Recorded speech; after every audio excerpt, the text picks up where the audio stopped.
I'm the milquetoast pundit, and today we're going to be going over how we get the pundit maps that we get, why each of the states is predicted to vote the way that we think each of the states is going to vote, and maybe a little bit of electoral history into some of these states.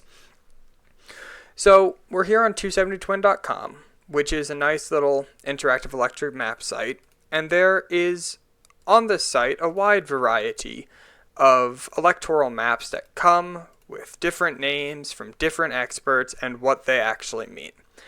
And I'm here to tell you guys why it looks the way that it does. So let's start by taking a look at a blank map and going through state by state and talking about these trends. When we take a look at these categorizations, safe means that there is no chance of the seat flipping, or virtually no chance, less than 1%. Likely means that the chance of the seat going to the opposition party is less than 15%. Leans means that the chance of an upset happening is less than 40%. Tilt means that the chance of a upset happening is somewhere between 40 and 50%. And toss-up means that there is not even like a winner predicted at this point. It's just too far out. The amount of uncertainty in the race means that making a call that one party is favored, another isn't possible. So let's start with Alaska. Alaska is a state that has voted Republican for a very long time. But that doesn't necessarily mean that Alaska is a Republican state. It has one of the highest percentage of registered independent voters in the country and a very high native Alaskan population.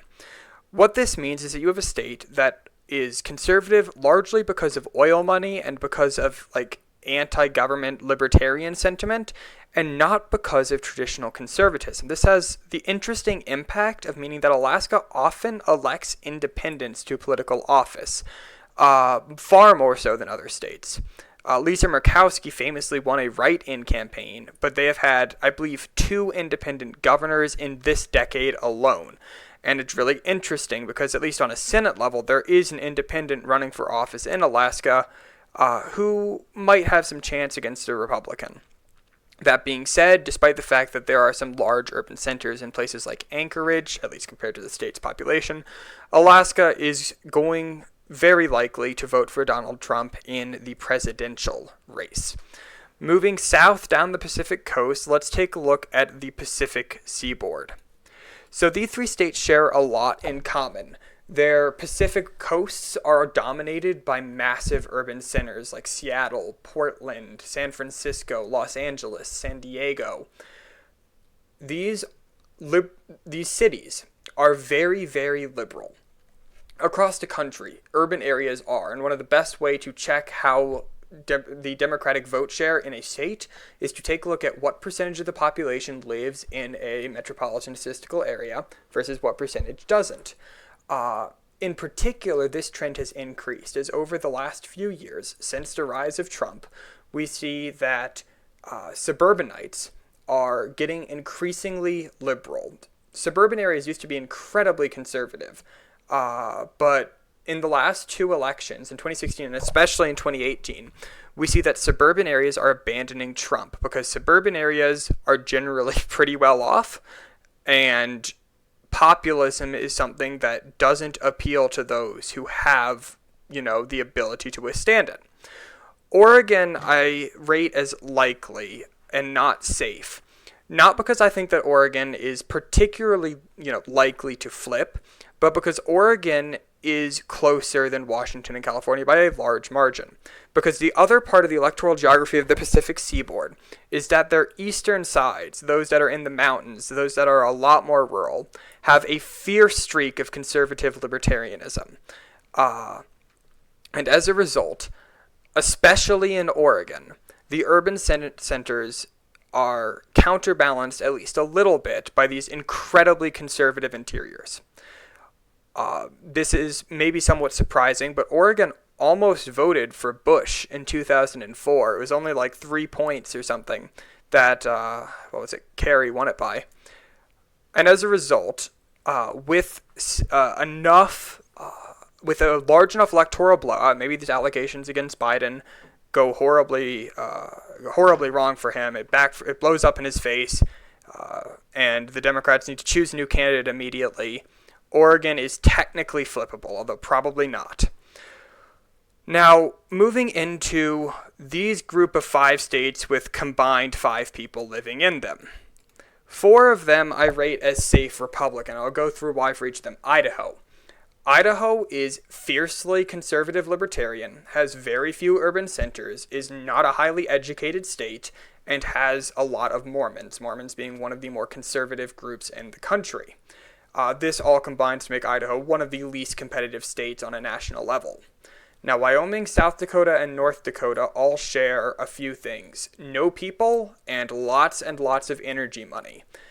Lots of coal miners, lots of oil workers, lots of ranchers, and as a result, these are states that have an immense pressure to support the Republican Party because of economic interests and because of, again, the complete lack of cities.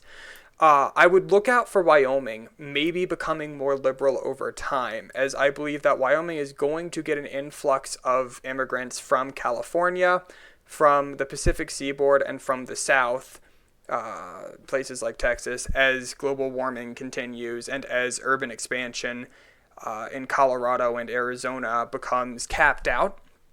But for now, these are going to be states that are going to be mainstays of the safe Republican column, and Wyoming might even have Trump's biggest victory. It also only has 400,000 people, so that's why I think it might change soon, but nevertheless. Now, Montana I rate as only likely Republican, and the reason why I do this is because Montana, unlike these other 5 states, is actually relatively urban. Places like Missoula are not big cities, but they are bigger than the rest of Montana. It's not a very large state, and a lot of its population is in these smallish cities. Combine that with a fiercely independent streak, it has one of the highest percentage of registered independent voters in the country, and the fact that they have an affinity for Democrats on statewide levels. We have a Democratic governor, we have 1 Democratic senator, we've had Democratic attorney generals and secretaries of state, and etc. Combined for a state which I also believe is not as conservative as people think it is. And there is going to be an uptick of migration into Montana. It is a pretty rapidly growing state. These are largely Californians who are forced out because of the cost of housing. This is a state that is going to get closer in coming elections. Now, is it close this election? Not on a presidential level. On a Senate level, it very well may be, but on a presidential level, it won't be. But the combination of a relatively, compared to its surroundings, urban population and a fierce independent streak mean that Montana is not quite as conservative as the rest of these interior western states. Now let's move on down south to Utah, which I cannot say the same about. Now, Utah is a bit of an outlier. It's a heavily urban state. Almost everybody in Utah lives in the Salt Lake City metro area. But it is a heavily Mormon state, and it is one of the most conservative metro areas in the country. Now, Utah does not have a particular affinity to Trump, but I think it would be wrong to characterize this state as a likely Republican state, because Republicans are going to win this state. Trump especially, but down ballot as well. I do not see a chance of an upset here, because despite the state's disdain for populist politics, it is still incredibly conservative, and these are people who are going to begrudgingly vote for Trump. It was a massive achievement that Mia Love was managed to unseated in the 2018 midterms, and that's only one of the House districts in Utah. The other 3 are never going to flip. This state is solidly Republican. Now, Nevada is a bit of a different story. I'm going to categorize it as lanes because I think an upset is completely possible in Nevada. But Nevada is heavily urban. Las Vegas, Reno, and Carson City are almost the entirety of the population. Most of it's just empty land that's only titularly owned by the U.S. government. Las Vegas is a particularly liberal city. It's full of itinerant workers who generally have more liberal views on society. And it's an incredibly unionized state. This was Harry Reid's state. This is the state where the Culinary Workers Union is one of the most powerful in political forces in the state. It used to be a fairly conservative state, but as Las Vegas has grown and as the power of the Culinary Workers Union has grown, I see it as being a not safe at all Democratic state, but more and more likely to go for Democrats in elections to come. With the caveat that if Democrats continue to neglect the unions as they did going into the 2016 election, Nevada could become more and more competitive, and I would not be surprised if it ends up being a swing state again if the unions continue to turn away from Democrats. Now, let's take a look at 3 states that make up the Southwest / Mountain, Rocky Mountain region, and they kind of have similar trajectories, although they're in different times on that trajectory. So, we are looking at New Mexico, Colorado, and Arizona. Now, first off, these 3 states share heavily urban populations. This may seem like a surprise. They're not heavily populated. But New Mexico is centered around Santa Fe and Albuquerque. Colorado is completely centered around the Denver metro area. And Arizona is massively focused on Phoenix and Maricopa County. Now, these are states that used to be fairly conservative. They had that same brand of mountain conservative libertarianism that now is in Idaho and Wyoming and Montana and eastern Oregon. But over time, people moved from places like California, places like the eastern seaboard, because of housing prices and because of weather, to New Mexico, and then to Colorado, and then to Arizona. And combine that with the fact that these are highly educated states, especially Colorado, and that there is a high Hispanic population in these 3 states. And you have states that are trending more and more liberal, more and more democratic every day. I rate New Mexico as a safe Democratic seat. I would be more surprised by less surprised by a upset in Oregon than I would be surprised by an upset in New Mexico, because especially the New Mexican conservative movement is founded in libertarian ideals, not populist ideals. They were the ones who elected Gary Johnson, after all. This might be a state that Justin Amash is potentially capable of doing well in, but I don't think that changes very much. New Mexico is just too antithetical to populist conservatism to really be competitive. Colorado is a little bit less so. Colorado does have some grassroots populist conservatives, especially in places like Colorado Springs, but Colorado is also an incredibly educated state, one of the most in the country, along with places like Virginia.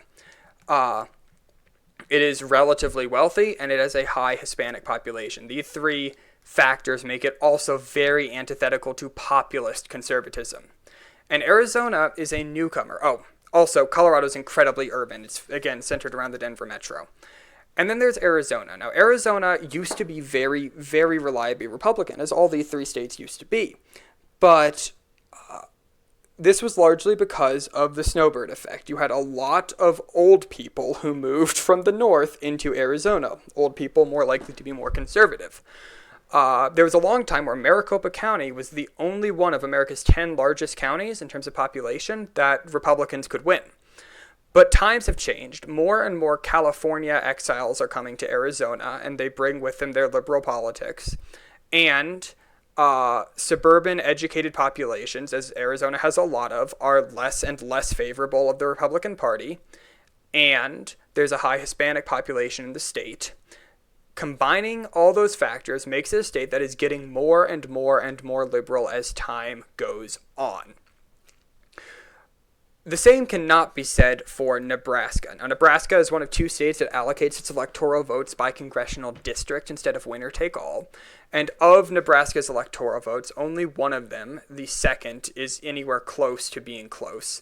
But I still believe that Republicans are favored in it, although not by much. This is a state that is incredibly rural, incredibly farm-centric. We haven't yet got to the farmy states. Nebraska is the first of them, but at least so far, farmers have not abandoned the Republican Party, despite the fact that they're not massive fans of populist conservatism in general. They are a group of voters who really do not like big government attempts. They don't really like taxes because especially inheritance taxes hurt farmers a lot. And this is a group of people that are particularly conservative. Combine that with the fact that the biggest city in Nebraska is, Omaha, and it's tiny. You have not much of a capability of Nebraska ever flipping in the near future. unless farmers abandon Trump en masse, which they really won't. But that second district is centered around the Omaha metro. And that second district, because it is pretty heavily urban, is at least potentially competitive. Moving down to Kansas, this is a state that I think we should keep an eye on to move out of the safe column, and especially in future elections, but not right now. Why? Well, it's not particularly urban, and it's very farmy. But there was a previous governor, Governor Brownback, who is hated in Kansas. Currently, there's a man named Chris Kobach, who is running for U.S. Senate in Kansas. When he ran in 2018 for the governor's office, Laura Kelly beat him, the Democrat beat him, because of how unpopular Brownback and his administration were in Kansas. And this unpopularity has soured Kansans to the Republican Party in a way that is kind of not precedented in recent history, a state souring to a party because of a single administration. Does that mean Kansas is competitive in this election? Not yet. On a Senate level, it might be because Kobach is so hated. But on a presidential level, Kansas is probably not yet competitive. That being said, it does have a growing suburban population. It is getting more and more college educated over time. And the hatred for a particular Republican administration could mean that Kansas, like Wyoming, like Montana, is a state to watch out for in future elections. Oklahoma. It's Kansas, but doesn't have that administration. Oklahoma does have some bigger cities. Oklahoma City and Tulsa are not exactly tiny compared to the state's population, but it is still a very rural state. It was a surprise when Democrats picked up a single House district, Kendra Horn's district, in 2018, and they did that by like less than a percentage point of a margin. The other four were completely safe.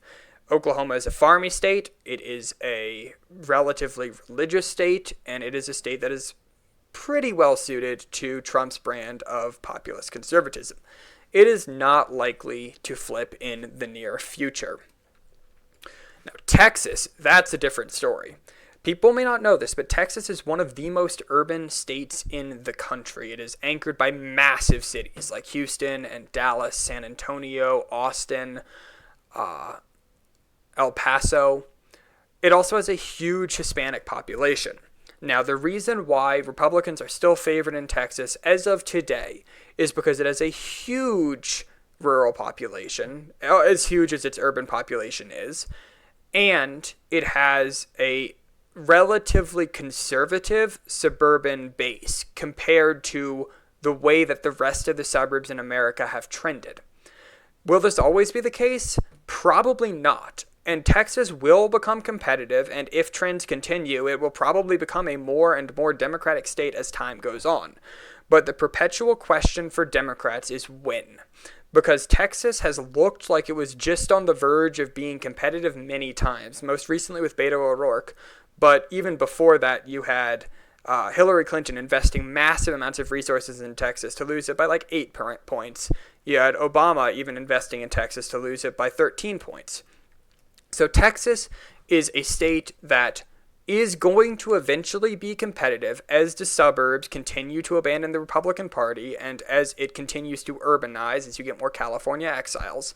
But I don't think we are there yet.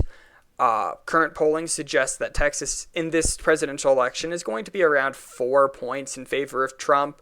And I'm not sure which way the polling is going to break in this particular cycle, but I would not be surprised if Trump carries it by more than 5 points. An upset is possible, and Trump could implode even more. And in the House, Texas is going to be a battleground. There are something like 7 Republican seats that are potentially competitive this cycle. But right now, Texas is not going to be a state that is likely to flip, although it could happen. Now then, let's do the South next, because the South is very interesting. And by interesting, I mean homogeneous and easy to talk about. So, no, that's a joke. Louisiana. So, New Orleans was a big city. It still kind of is a big city. But Katrina destroyed New Orleans. And Louisiana has a very dispersed and rural population. Now, it used to be a decently Democratic state, especially with... And looking at the fact that it has a Democratic governor who just got reelected in the time of Trump and John Bel Edwards, one might be reasonable to say, why isn't Louisiana more competitive? It's an incredibly conservative state. The entire South is incredibly conservative because of religious reasons, but also because of the South's history. Nixon's Southern strategy and the Republican Party's consolidation of the South under Reagan and populist conservatism are incredibly likely to continue. And as a result, Louisiana's kind of uniqueness from the South in its highly urban population, at least back when New Orleans was a real force to be reckoned with, and its like Catholic unique upbringing was kind of lost. Bill Clinton was the last Democrat to win it, and that was largely because he was a Southerner himself, and back then elections were different, and the person who you elected actually mattered. The person who was running actually mattered. Now, Arkansas is like Louisiana, but without New Orleans, without the like unique history. It is incredibly conservative. It is maybe the least, not the least likely state to flip, but it is just another one of those mainstays of the Republican part of the electoral map. Tennessee. So Tennessee and Kentucky and West Virginia, I guess we'll talk about those next, are the heart of populist conservatism. This is Appalachia. This is the place where you've had coal miners and union workers who are disaffected with the current present state of things and want a better deal, right? These are states that are not incredibly urban, have very dispersed population centers, are pretty religious, traditionally Democratic. In fact, I believe in Kentucky, Democrats still have a registration advantage. But nevertheless, these are states that are incredibly conservative and incredibly populist conservative because of this disaffection with the status quo.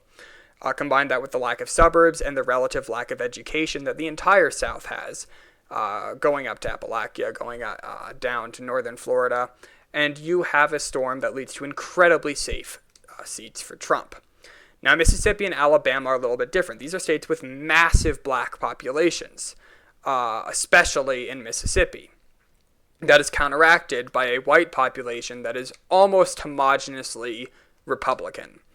The cities are very black, the suburbs are very white, but unlike most of the rest of the country, these are not states where that suburban population is getting more liberal, or at least not nearly as much as the rest of the country. Blame this on what you will. Now, what this adds up to is states where they are incredibly entrenched. Mississippi and Alabama are closer than you would expect for states that are so reliably Republican. Usually they're only a little bit more than 10 points apart, 15 points, the Democrat from the Republican. Nevertheless, they are safe seats for Republicans. Doug Jones was a fluke, and he was a fluke because Roy Moore was such a horrible candidate and because that was not a nationalized election. That was a very localized Senate election. That white population will almost always vote for the Republicans by enough numbers to negate the black population's definite disinterest in Republican candidates. And these are some of the most inelastic states in the nation in that they don't change year to year their vote share. Blame this on, again, what you will, but this adds up to states that are not going to go for Democrats in the near future.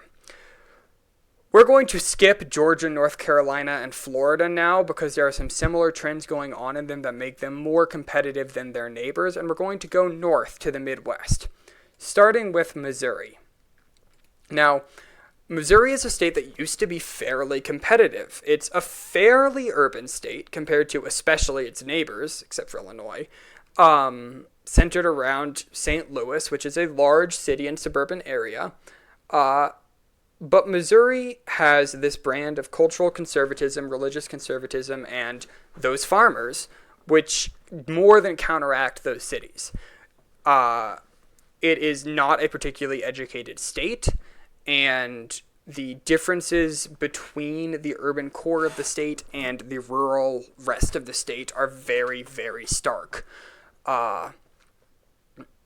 Missouri is a state that may eventually become competitive again, especially if its economy revitalizes and it starts attracting more and more people. But for now and for the foreseeable future, Missouri is going to be pretty reliably Republican. I only put it in the No, we're going to put it in safe. I don't think that there's really a real chance of that seat flipping on any level in 2020 or really for the next decade. That is a contrast with Iowa. Now, Iowa is a state that Obama won. I believe he won it twice. But Iowa is a state that has become increasingly Republican as times have gone on. It's not particularly urban. Des Moines does not, for electoral votes, make. But there's something interesting about Iowa. Despite the fact that Trump won it by massive margins in 2016, currently, its House of Representatives delegation is 3 Democrats and 1 Republican, and that last Republican only won his seat by, I think, 4 percentage points in 2018. Now, granted, this was a high watermark for the Democratic Party in recent times in a lot of states, but it is concerning. Iowa is a state where Trump's approval is underwater. I believe Morning Consult has had it at times at double digits in the negative. This is really the state where farmers are most likely to abandon Trump. And it is a state that is more competitive, I believe, than it may seem. I think that it is the sleeper state of 2020. On a Senate level, definitely, but on a presidential level, I believe it is completely possible that Iowa surprises the country. In 2016, the industrial Midwest was where the surprises happened, where we saw that disaffected white working class voters abandoned the Democratic Party, and that narrative we've all heard too many times now. In 2020, one potential storyline I could definitely see emerging is that the farming Midwest abandons Trump in the same way the industrial Midwest abandoned the Democrats because of its opposition to populist conservatism. Now let's take a look at the industrial Midwest. So that would be the states of Minnesota, Wisconsin, Michigan, Ohio, and Pennsylvania. So these states are going to have the most outsized impact on this election, on a presidential level most likely. Trump carried Wisconsin, Michigan, and Pennsylvania, and Ohio, where Democrats carried just Minnesota. A stark reversal from the Obama years where Obama could sweep these 5 states. These are states with high amounts of union workers and high amounts of registered Democrats who have not voted Democrat recently. Except for, the 2018 midterms. In the 2018 midterms, we saw that in these 5 states, there was a denunciation of Trump. In these 4 states. Ohio, not so much. And why is that? Well, going through state by state, Minnesota is the most liberal of these states, and that's because of 2 things. One, it has slightly higher levels of education than the other 3 states. And 2, because it is a lot more urban than especially neighboring Wisconsin, which is the most conservative of these 4 states, and the one that is most likely to go to Trump again. Minneapolis is a lot bigger than Milwaukee and Green Bay. Now, Wisconsin is a lot less educated than Minnesota and a little less urban than Minnesota, but it is going to be incredibly competitive, probably with the closest margin of the 2020 election, although that is a title it will probably have to compete with North Carolina and Florida for. Now, Wisconsin, Trump won it by the largest margin of the 3 states, which really surprised people.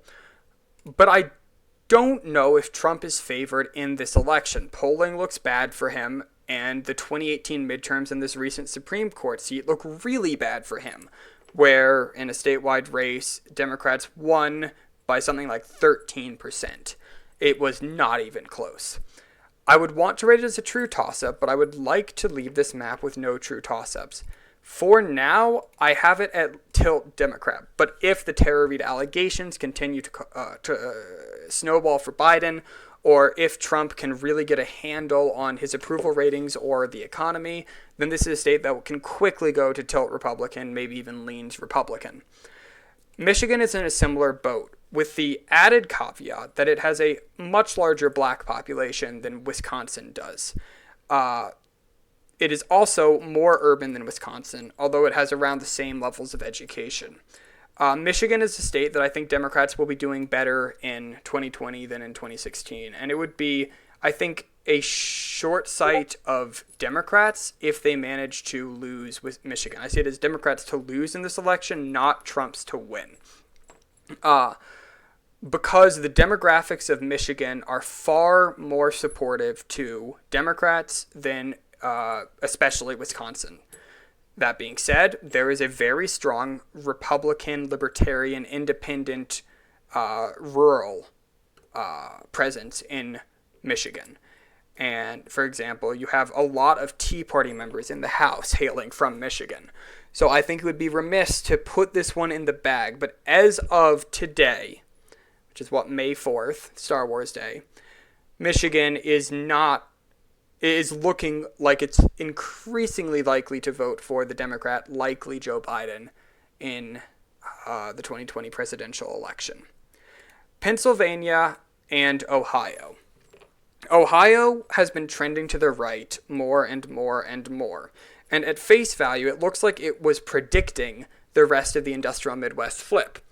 I am not so certain that Ohio is as conservative as it has voted recently.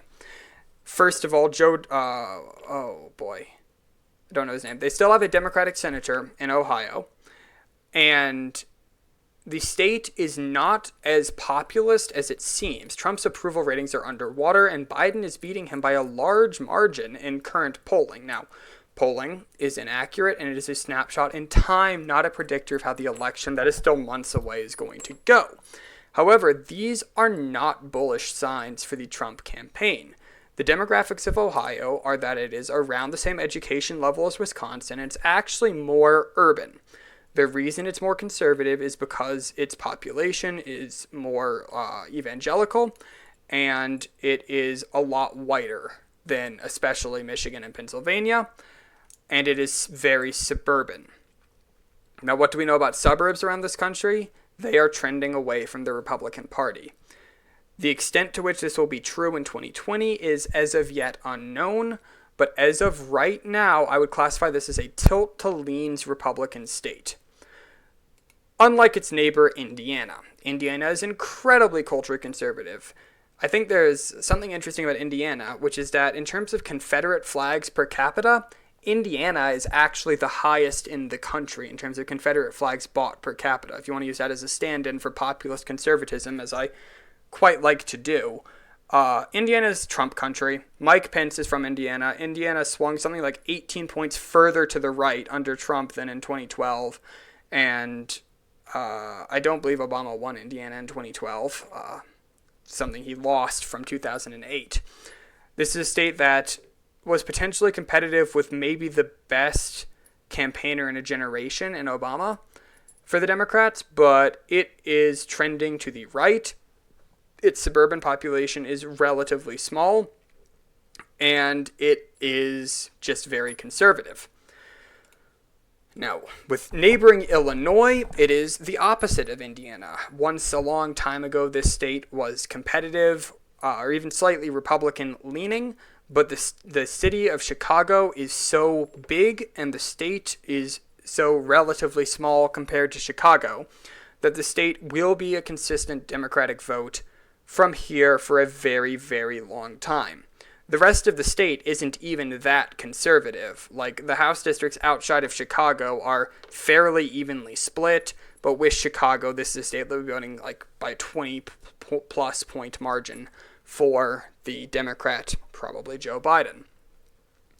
Moving up to the Northeast. So, first of all, there's a bunch of states that are part of the Acela corridor, part of this Boston to Arlington megalopolis that are not likely to be competitive.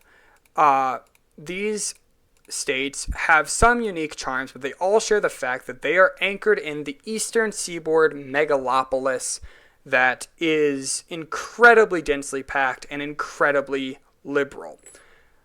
That being said, of these states, there are a few that are closer than the rest of them.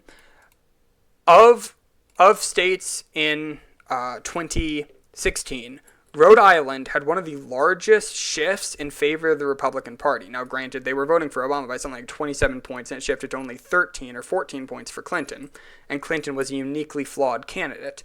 But Rhode Island is not urban like its neighbors are, and it is relatively small, so shifts in population can happen quickly and surprisingly. I do not expect this to be a competitive seat, but it is possible that if it is overlooked in the near future, it could potentially be flipped in the coming years, or maybe even this year if the Biden campaign significantly underperforms. Connecticut is in a similar boat, except for it is a lot more urban and really educated. That's something that the entire Northeast shares, except for Maine. It is incredibly educated and relatively urban and suburban, making it very hard for Republicans to compete. New Jersey is maybe the closest of the Northeast states because of this very, very large suburban, rural-ish type communities, but it is still very, very likely going to go to a Democrat. And just because of that urban population, because of its education level, and because of its history. They're used to voting for Democrats in New Jersey. Delaware, not as urban as the rest of these states, also not as educated as the rest of these states. However, Delaware is still very educated compared to the country, relatively urban, definitely very suburban. Delaware is very unlikely to flip, but I am going to rate it as likely along with Rhode Island because if there is a complete Biden collapse, I think these are the states that become closer because of that. The same cannot be said about Vermont. This is a state that is the most liberal state in the country, voting for Democrats or, people to the left of the Democrats like Bernie Sanders by overwhelming margins every time. It is a small state, so things can shift quickly, but this is due to high levels of education. And, Burlington, it's not a big city, but compared to Vermont, it's a big city. It does have a Republican governor. However, these New England Republicans, people like Larry Hogan in Maryland, people like Bill Weld, people like the current governor of Vermont, these are not populist Republicans, and they aren't even particularly conservative. Mitt Romney famously was the governor of Massachusetts, and Romneycare, which he implemented in Massachusetts, was the blueprint that Obama used for Obamacare. That's how liberal we are talking about for these places. New Hampshire is another fiercely independent state. It's kind of like the blue equivalent of Montana, in that it is fairly rural, fairly libertarian, but unlike Montana, it has a history of voting for Democrats. They like voting for Democrats, and it's a little more urban. The state is not horribly liberal, but it is fairly oppositional to the politics of Trump. And it is unlikely to flip despite the close margin. I see it as being a pretty likely state for Democrats to hold. Maine, on the other hand, is considerably more competitive. Maine's 2nd District was one of the places where Trump had one of the largest flips in the country, and this because of a large percentage of the population that is non-college educated white voters working class jobs in that northern part of the state. A lot of lumber, a lot of, rural agriculture, rural industry. That makes the 2nd District something that is likely to go for Donald Trump. The state at large and the 1st District are a different story. So, the 1st District, centered around Augusta and Portland, is not very likely to flip at all. It's technically possible if Trump has an incredible performance and Biden implodes, but I do not see that as being very likely whatsoever. The northern half of the state of Maine is less populous than the southern half of the state of Maine. The urban areas are big enough that the state at large is probably more likely than not to go to Biden, although it is old and it is not college educated. This is a place that could trend to the right, but current polling suggests that that is not happening. I would not be surprised if this ends up going down to tilt or even going into the Republican side of things on a statewide level if Trump can stabilize his approval ratings and stabilize the economy. Quickly, I'm going to discuss Hawaii, which I'm not sure why I didn't talk about it earlier. It's a very urban state with a very high population of Asians and a very high population of Native Pacific Islanders. It is a state with heavy Democratic tradition. It is very unlikely to flip and is one of the most reliable Democratic seats in the country. Virginia, on the other hand, is not a traditionally Democratic seat. It was the bastion of the Old South and a particularly conservative-minded, kind of swingy, but not really state. And then Arlington and the D.C. metro area exploded. The northern half of Virginia, everything above this here line, is just suburbia as far as the eye can see. And even worse for Republicans, it is college-educated suburbia. This is a state that has now had a Democratic unified control of government and despite scandals has continued to gain seats in the Virginia State Assembly. This is a state that is on par with Colorado and New Mexico and Oregon in terms of its likelihood of voting for the Democrat or Joe Biden come 2020. That leaves 3 states, and I'm going to give them leans Republican, tilt Democrat, and tilt Republican ratings. These are similar states. They are all relatively southern in nature.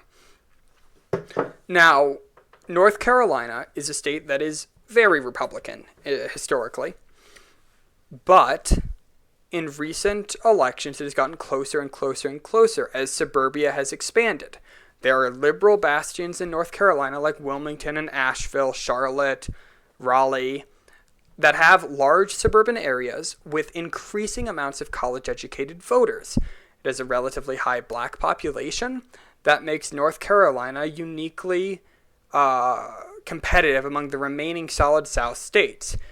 Recent polling suggests that Cal Cunningham and Joe Biden are up by a small amount in this state. And while I don't think that is yet enough to overturn the state's history of being a glacially moving state, the entire South is pretty inelastic. It does have demographics that are increasingly amenable to electing Democrats, and they have a popular governor. In 2020, this is a state that is currently, I have it tilt Republican, but definitely could shift out of that category towards the Democrats if conditions improve for Biden. Georgia. Unlike the rest of the South, Georgia has a true big city in Atlanta. Atlanta is huge. And the Atlanta metro area is huge. And this is full of black voters who are already incredibly liberal. And it is full of suburban white college-educated voters, specifically implants from the Northeast and from the Pacific West Coast. That presents a problem for Republicans in the state, one which almost cost them the governor's office, to the point where Brian Kemp, the governor, had to purge voter rolls and close polling stations to win the state by just over a percentage point. Do I think the state is going to be competitive in 2020? Yes, it might be the most expensive state overall in the country because there are 2 Senate seats and the 16 electoral votes up for grabs. Do I think that this state is going to flip in 2020 away from the Republicans? No. It is incredibly rural.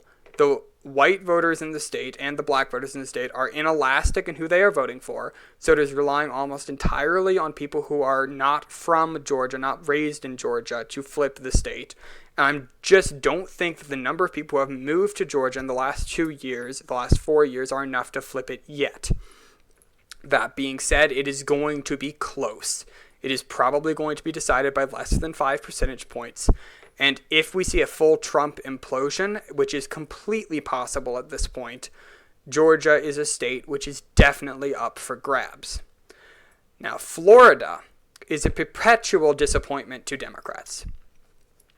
it always looks like it's going to be close. It always looks like Democrats might win it. And then Broward County can't count its votes properly. It takes 5 weeks to finish, and Republicans win by, 1.5 points, half a point, same difference. A recount happens. Hanging chads fly everywhere. Republicans win the state. This is because it is old. Florida has a massive amount of old voters, and this is counteracted by a huge urban population, especially in the I-4 corridor, especially in Miami and Tampa Bay and Orlando. But this is counteracted by a huge rural population, especially in the north of the state, which is very culturally Southern and very amenable to populist conservatism. Why do I have this as a tilt Democrat state? I have two reasons. Reason number one, in 2018, the same year that Florida elected both a Republican governor and a Republican senator, ousting a sitting Democratic senator, Florida also passed a ballot measure that would grant over 1 million convicted felons the right to vote.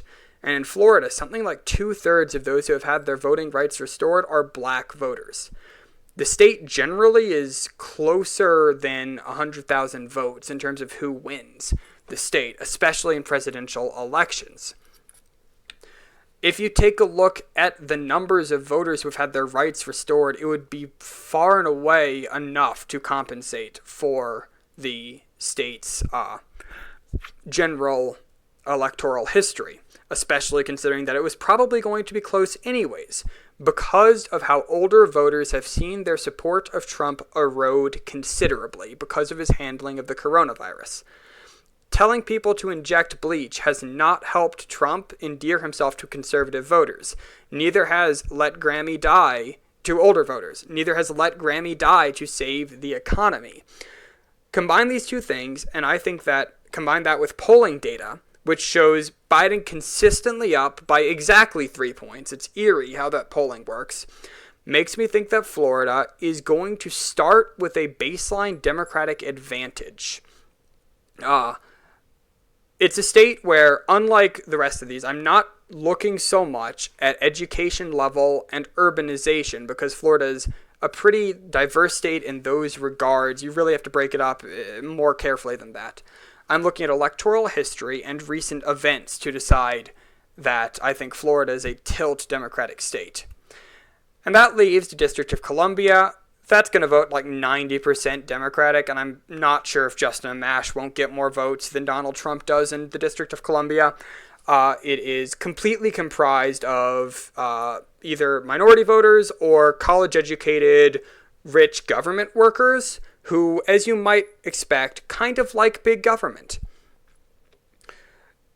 I hope that provided some insight into why the Electoral College, at least why the pundits say the Electoral College is going to go the way that they think the Electoral College is going to go.